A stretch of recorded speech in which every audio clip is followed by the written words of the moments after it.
आज आपला टॉपिक आहे इयत्ता 10वीचं चॅप्टर नंबर जॉमेट्रीचं सेकंड चॅप्टर घेणार आपण पायथागोरस थेरम, पायथागोरसचं प्रमेय। बघा आपण इथे एक आधी पायथागोरस थेरम घेण्यासाठी एक राईट अँगल ट्रायंगल काढून घेतलेला आहे। राईट अँगल ट्रायंगल ABC, त्याच्यात B कोणाचं माप आहे 90 डिग्री, B अँगल आहे 90 डिग्री आहे, राईट अँगल ट्रायंगल आहे। आता राईट अँगल ट्रायंगलच्या समोरील बाजू ही ऑपोजिट साइड ही काय असते हायपोटेनियस म्हणजे कर्ण असते। ही काय असते हायपोटेनियस म्हणजेच कर्ण असते, म्हणजे AC कर्ण असते। हा AC चा वर्ग हा उरलेल्या दोन बाजूच्या वर्गाच्या बेरजे इतका असेल तर त्याला आपण पायथागोरस थेरम आहे असं आपण म्हणत असतो, किंवा तेव्हाच आपण पायथागोरस थेरम सिद्ध करू शकतो। म्हणजेच काय आपल्याला इथं हायपोटेनियस काय दिलेला आहे AC स्क्वेअर दिलेला आहे। AC square is equal to, आपण हा मागच्या वर्षी पण शिकलेला आहे हा theorem, AC square is equal to AB square plus BC square hypotenuse square. Hypotenuse काय दिली आपल्याला B, म्हणून B चा square is equal to C square plus A square, म्हणजेच काय आलं तुमचं B square is equal to C square plus A square हे तुम्हाला मिळून गेलेलं आहे। तेच तुम्ही असंही लिहू शकता B square is equal to A square plus C square.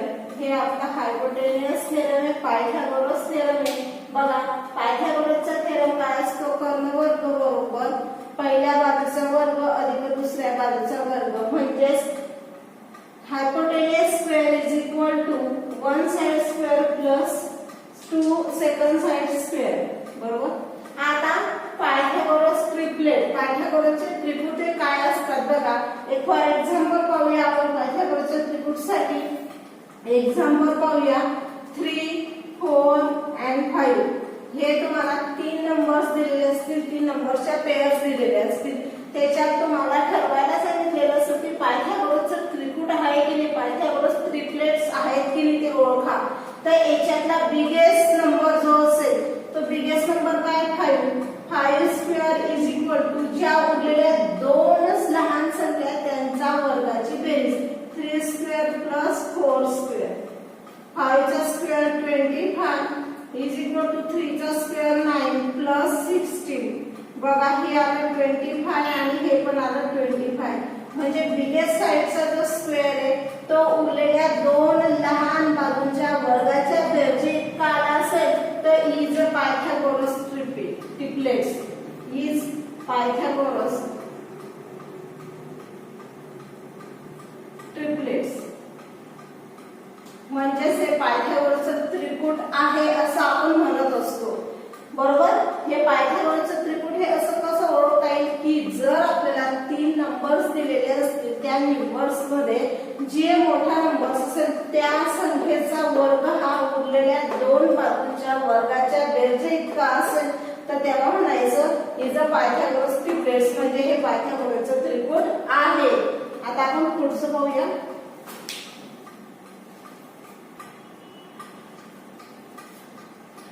Degree 60 degree 90 degree triangle theorem 30, 60, 90 चे प्रमेय पाहणार आहे आपण। बघा इथं आपण एक राईट अँगल ट्रायंगल घेतलाय PQR, त्याच्यामध्ये Q हा अँगल 90 डिग्रीचा आहे, P हा अँगल 30 डिग्रीचा आहे, R हा अँगल 60 डिग्रीचा आहे। तर आपण पाहिलेलं आहे की 30, 60, 90 चे जे प्रमेय असतं तर 30 अंशाच्या कोनासमोरील बाजू ही कर्णाच्या निम्मे असते हे आपल्याला माहिती आहे, आणि 60 अंशासमोरील बाजू ही कर्णाच्या √3/2 इतके असते असं आपण पाहिलेले। आपण बघा आता समजा ही बाजू, आता कर्ण तुम्हाला 1 सेंटीमीटर देऊन ठेवलेला आहे, इथं अँगल Q दिलेला आहे 90 डिग्री, अँगल P दिलेला आहे 30 डिग्री आणि अँगल R दिलेला आहे 60 डिग्री। आपण आता 30 डिग्री म्हणजे 30 अंशासमोरील बाजू पाहू आपण। 30 अंशासमोरील बाजू डिग्री. समोरील जर बाजू पाहिली आपण, कोणा समोरील बाजू जर पाहिली आपण, तर काय त्याच्या समोरील बाजू म्हणजे ऑपोजिट साइड काय ती QR ती कर्णाच्या 1/2 म्हणजे निम्मे असते. कर्ण कोणता आहे PR. कर्ण कोणता आहे PR. म्हणजेच QR किती येईल आता तुमची 1/2 गुणिला 8 बेगबे बेचोक 8 म्हणजेच QR ची लांबी किती येईल तुमची 4 येईल. म्हणजे 30 अंशासमोरील बाजू किती येईल कर्णाच्या निम्मे म्हणजेच ती किती 4 येईल. बघा कर्णाच्या निम्मे म्हणजे ती किती 4 येईल. आता आपण 60 अंशासमोरील बाजू काढूया. बघा 60 अंशासमोरील ऑपोजिट साइड कोणती PQ त्या ती कर्णाच्या √3/2 इंटू PR बरोबर.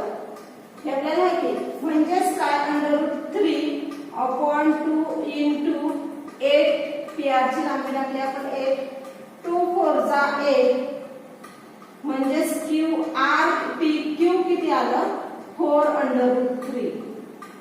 PQ ची लांबी किती आली 4√3 सेंटीमीटर सेमी किंवा सेंटीमीटर. हे असं आपण काढू शकतो. 30 60 90 प्रमेय ज्यावेळेस असेल तर 30 अंशासमोरील बाजू म्हणजे 30 ऑपोजिट साइड जी असते 30 डिग्रीच्या समोरील म्हणजे ऑपोजिट साइड QR किती असते कर्णाच्या निम्मे असते. आणि 60 अंशासमोरील बाजू म्हणजे ऑपोजिट साइड PQ किती असते कर्णाच्या √3/2 एवढी असते. लक्षात घ्यायचे. आता पुढचं प्रमेय पाहणार आपण 45 डिग्रीचं. 45 90 डिग्री ट्रायंगल थेरम म्हणजे 45 45 90 चे प्रमेय. ते कसे असतं बघा. ते हे काटकोन त्रिकोणाच्या लघुकोन असतात. ते ह्या काटकोन त्रिकोणात हे दोघही कसे असतात लघुकोन असतात आणि एक कोन हा काटकोन त्रिकोण असतो. तर प्रत्येक बाजू ही कर्णाच्या 1/1√2 असते. ती किती असते हे दोघं कसे असतात लघुकोन असतात. म्हणजे angle F is equal to 45 degree असेल आणि अँगल E काय असेल 90 डिग्री असेल. म्हणजे कोणत्याही काटकोन त्रिकोणात जर दोन लघुकोन असतील म्हणजे 45 45 90 पेक्षा लहान म्हणजे 45 45 आणि हा एक काटकोन आहे.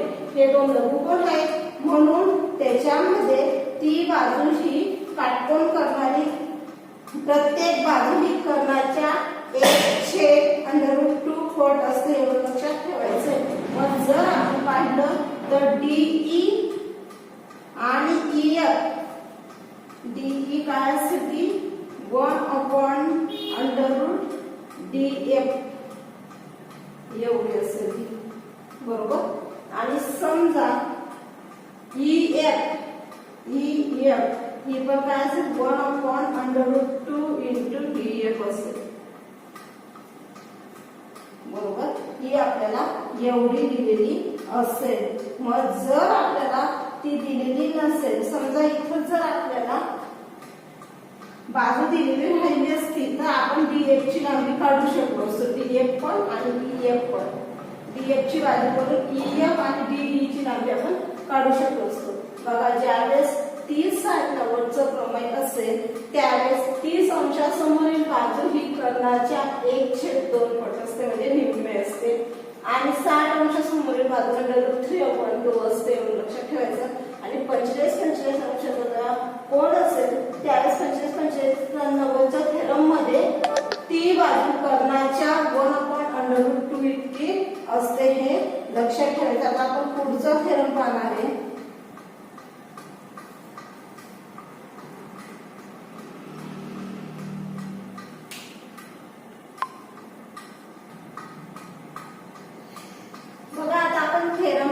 थेरम पाहण्याच्या आधी मी एक गोष्ट सांगते तुम्हाला की मराठीवाल्यांनी मराठीच्या पुस्तकातून थेरम घ्यायचा आहे आणि सेमीवाल्यांनी सेमीच्या पुस्तकातून थेरम पाहून घ्यायचा आहे. कारण मला एकाच वेळेस मला दोघं थेरम लिहिणंही समजवणंही शक्य होते म्हणून मी लिहून घेतलंय. मात्र समजवताना मराठी आणि सेमी दोघं मुद्द्यांना समजवते. फक्त लिहिताना तर तुम्हाला पुस्तकातून घेऊन घ्यायचंय. तर आपण आता पहिला थेरम पाहणार आहे similarity and right angle triangle. Similarity and right angle triangle. बघा इन अ राईट अँगल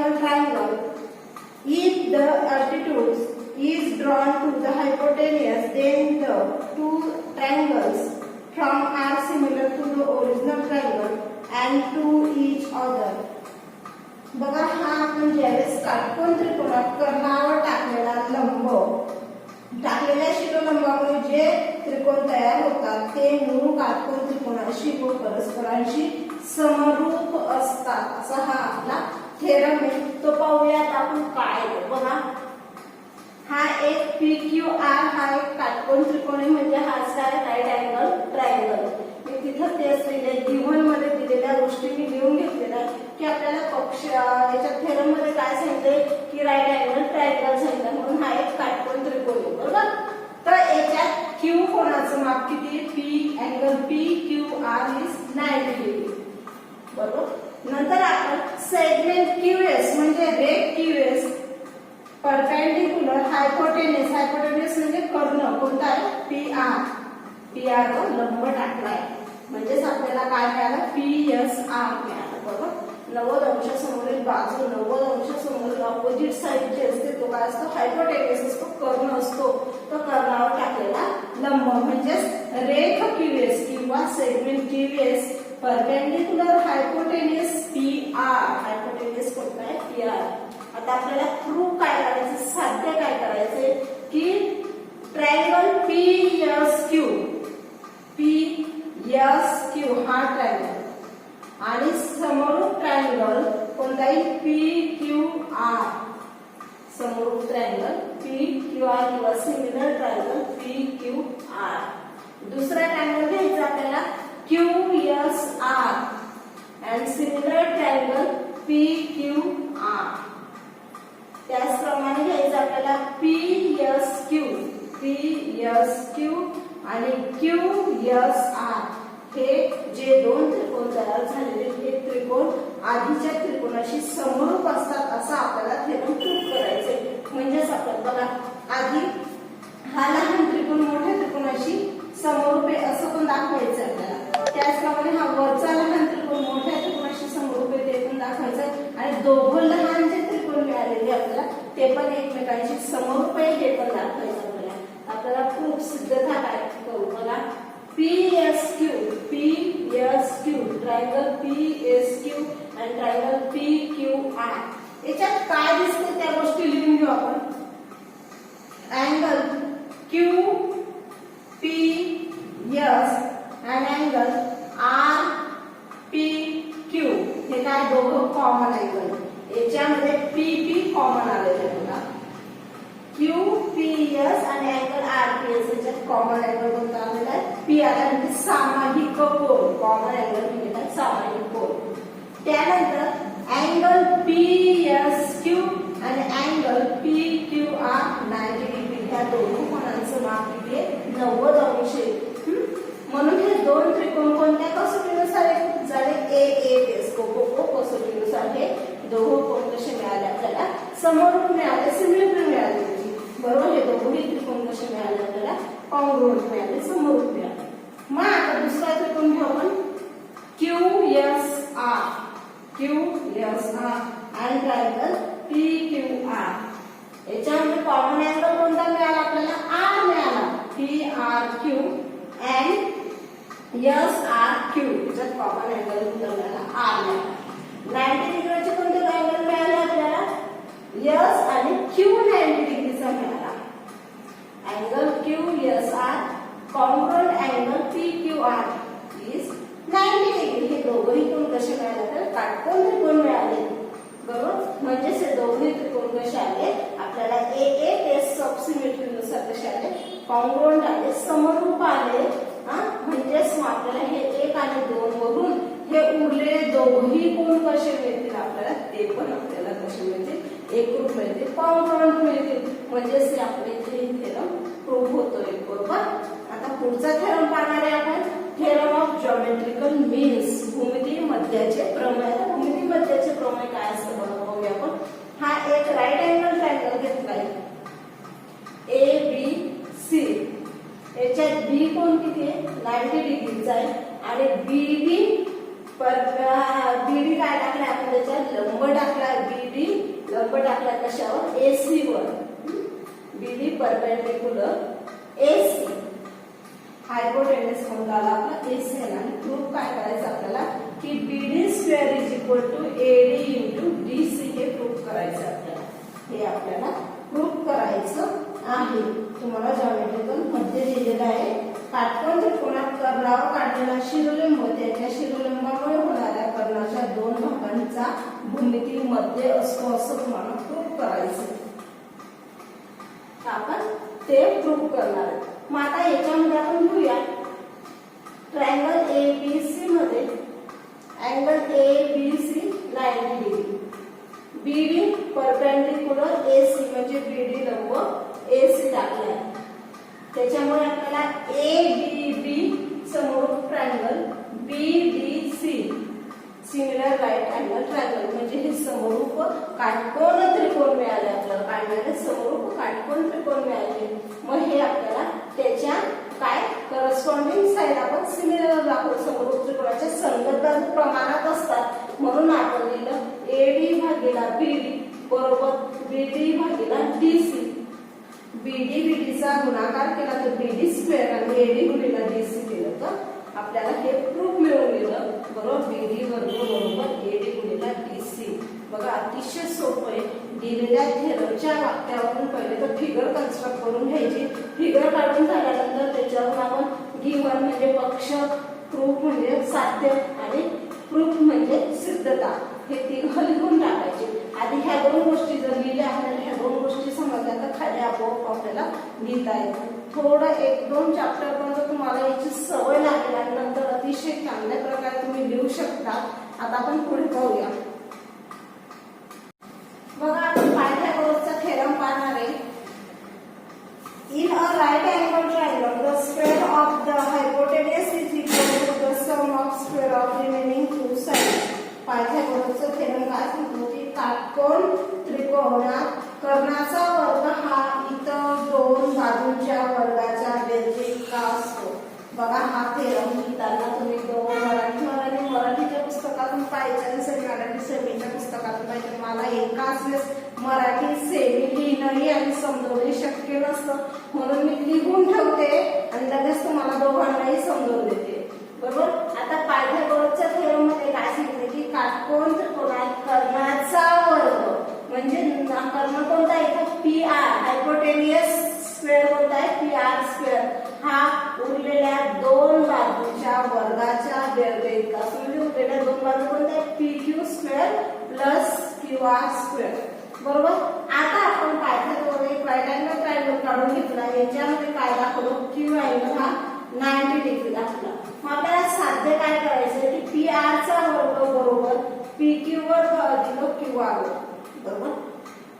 कर्ण वर्ग बरोबर पहिल्या बाजूचा वर्ग अधिक दुसऱ्या बाजूचा वर्ग. मग आपण त्याच्यासाठी एक रचना करून घेतली, कन्स्ट्रक्शन करून घेतलं की QS perpendicular side PR. QS हा PR ला लंब काढून घेतला आपण. मग आता इन ट्रायंगल PQR मध्ये काय केले अँगल PQ हा किती अंशाचा आहे 90 डिग्रीचा आहे. हे आपल्याला गिवन दिलेले पक्षामध्ये दिले. त्यासोबत आपण काय केले QS परपेंडिकुलर साइड PR म्हणजे कन्स्ट्रक्शन म्हणजे रचना करून घेतली. मग आता आपल्याला 3 ट्रायंगल मिळाले. कोणते कोणते मिळाले PSQ and triangle QSR and triangle PQR. हे similar of right angle triangle आहेत. हे तिघही राईट अँगल ट्रायंगल आहेत. तिघही कसे सिमिलर आहेत. मग आता आपण दोन ट्रायंगल घेऊया. Triangle PSQ and triangle PQR. याच्यामध्ये त्याच्या बाजू आपण प्रमाणात दाखवूया. Corresponding side of similar triangle of the in proportional. मग PS upon PQ is equal to PQ upon PR. आपण प्रमाणात लिहूया PS अपॉन PQ आणि PQ upon PR. Corresponding sides of a similar triangle are proportional. समरूप त्रिकोणाच्या संगत बाजू प्रमाणात असतात. मग हा PQ गुणिला PQ म्हणजे PQ स्क्वेअर आणि हा PS गुणिला PR. आपल्याला इक्वेशन नंबर 2 मिळालं. हे आपल्याला याला आपण काय नंबर दिला 2 नंबर दिला. मग दुसरा त्रिकोण घेतला आपण ट्रायंगल QSR आणि ट्रायंगल PQR. याच्यामध्ये पण आपण corresponding side of similar triangle in proportional समरूप त्रिकोणाच्या संगत बाजू प्रमाणात दाखवल्या. SR भागिला QR बरोबर QR भागिला PR. म्हणजेच काय आलं आपलं QR square is equal to SR into PR. याला 3 म्हटलं. याची दोघांची ऍडिशन केली आपण 2 आणि 3 ची ऍडिशन म्हणजे बेरीज केली तर बघा PQ plus QR is equal to PS into PR plus SR into PR. बघा याच्यात काय हे जसंच तसं ठेवलं PR कॉमन म्हणून PR कॉमन घेतला. आता PS आणि SR शिल्लक राहिला. बघा PS आणि SR म्हणजेच काय PS अधिक SR म्हणजेच काय PR. तो आपण इथं टाकून घेतला बरोबर. म्हणजेच मग आपल्याला काय मिळालं आता PQ वर्ग बरोबर QR वर्ग बरोबर PR वर्ग. हा PR गुणिला PR म्हणजे काय PR स्क्वेअर आला. म्हणून आपलं हे प्रूफ झालंय. इथं हा थेरम आपला प्रूफ होतोय. काय सांगितलं होतं तुम्हाला की हायपोटेनियस स्क्वेअर म्हणजेच काय हे आपण असं लिहू शकतो. हायपोटेनियस कोणता आहे PR स्क्वेअर. हा उरलेल्या दोन बाजूंचा वर्गाच्या बेरजे इतका असतो. म्हणजे उरलेल्या दोन बाजू PQ प्लस QR बरोबर. इथं हे आपलं थेरम तिघही थेरम संपले. हे थेरम तुम्ही पुस्तकातून पाहून घ्यायचे आणि लिहून घ्यायचे. आपण प्रॅक्टिस पुढच्या व्हिडिओमध्ये पाहणार आहे.